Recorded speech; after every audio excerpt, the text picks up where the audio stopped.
everyone, I'm Caitlin. For those of you who don't remember, I hope you're all enjoying this class as much as I am. I know I have learned so much, especially when it comes to being a teacher, which I plan to do. Elementary school especially is key for communication. You need to have that communication there with your students, your students' parents, your coworkers, just because if you don't have that communication, your kids aren't going to learn right. They're not going to trust you. They're not going to be able to come to you if they can't communicate with you. So I personally thought that Chapter 5, listening actively, really stuck out to me. There was a lot of things that I learned in that chapter, and especially with our discussion primer that week. There was a lot of video clips, one from Everybody Loves Raymond, which sticks out particularly in my mind.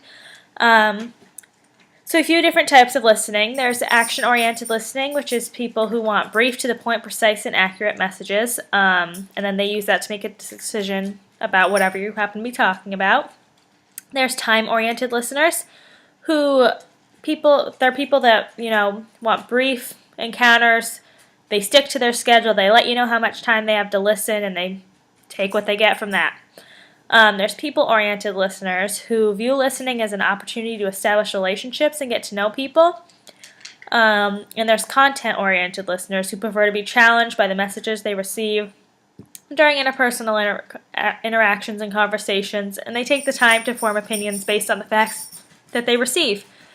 So after reading Chapter 5, I think that I personally am a people-oriented listener. I like to be able to get to know people through their emotions and, really listen to what they have to talk about and bring what they have to talk about up in future conversations so they know that I was really listening. I think people really value the fact that you listen to what they have to say. I also think that people-oriented listening is really good to have with as a teacher, because when you deal with your students' parents, they might come to you with concerns, and you really have to listen and use that to become a better teacher to that particular student. I think that active listening also is something that I'm going to use a lot in being a teacher. I know I use it a lot now being a nanny as my job. If a child doesn't want to come in from recess, then you sit down with them, you say to them, look, I understand that you're upset that you don't want to go in from recess, but if you behave for the next day, tomorrow we can go out to recess 5 minutes earlier. I understand that you don't want to go in right now, but right now we have to, and you need to understand that. But if you have good behavior, that will be rewarded. So it's really about understanding somebody's problem and, repeating it back to them and telling them why why they're upset, and what you can do to solve it, and what you think you should do.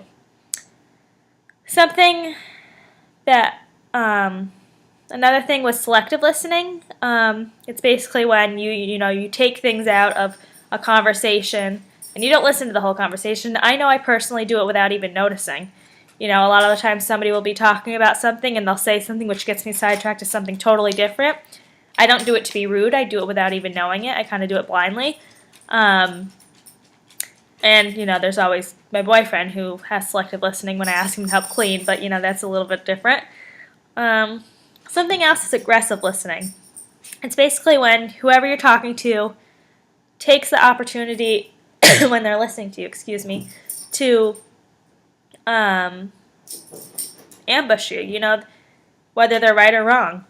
I had a coworker at my old job who would ask you for her opinion, whether it would be parenting, her outfit, what she should do in a certain situation. You give your opinion, and even when she was wrong, she was right. She was that type of person. She had a thick head, you couldn't really get past it.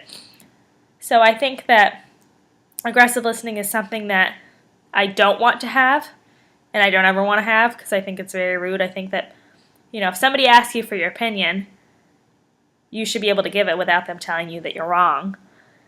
And then another type of listening that, hits particularly home to me is narcissistic listening.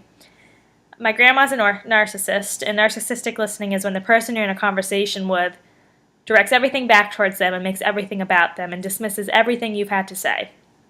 My grandmother's very similar. She's gotten the narcissistic personality disorder with age, She, if you're not talking about her or if you're talking good about somebody else, she gets very upset. And so you have to be very selective about what you say to her. Overall, I think this class has been very great.